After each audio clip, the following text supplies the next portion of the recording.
Apa sih itu ekonomi Islam dan apa saja konsep dan ruang lingkup ekonomi Islam? Yuk, mari kita bahas.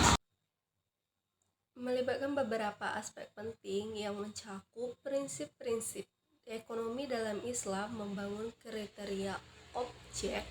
Ilmu ekonomi Islam ini melibatkan penentuan apa yang dianggap relevan atau penting dalam ekonomi Islam, seperti keadilan, keseimbangan distribusi kekayaan yang adil, dan pemenuhan kebutuhan manusia dengan mempertimbangkan ajaran-ajaran agama. Dengan demikian, kriteria tersebut membantu dalam membedakan pendekatan ekonomi Islam dengan pendekatan ekonomi konvensional. Definisi ilmu ekonomi Islam.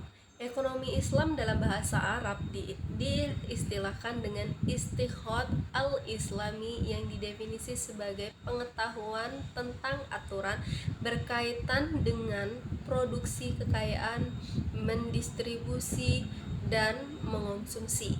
Ekonomi Islam juga dapat didefinisikan sebagai ilmu yang mempelajari perilaku ekonomi manusia yang memperlakukan di aturan berdasarkan aturan agama Islam dan didasari dengan tauhid.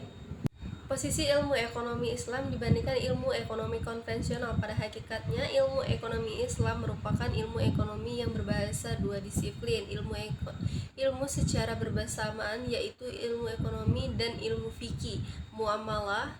Ilmu ekonomi bersumber dari pemikiran manusia, sedangkan ilmu fikih muamalah bersumber dari petunjuk Al-Quran dan hadis.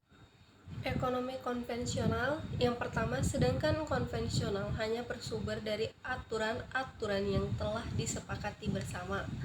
Dan yang kedua, sistem ekonomi yang berbasis pada prinsip-prinsip ekonomi pasar yang bertujuan untuk memaksimalkan keuntungan. Dan yang terakhir atau yang ketiga itu, sistem ini menganggap bahwa keuntungan merupakan tujuan utama dari setiap aktivitas ekonomi. Jadi, kesimpulannya, ekonomi Islam adalah sistem ekonomi yang didasarkan pada prinsip-prinsip Islam, termasuk keadilan, keberkahan, dan keputusan terhadap hukum syariah. Ruang lingkupnya mencakup semua aspek kehidupan ekonomi dengan tujuan mencapai kesejahteraan sosial dan spiritual.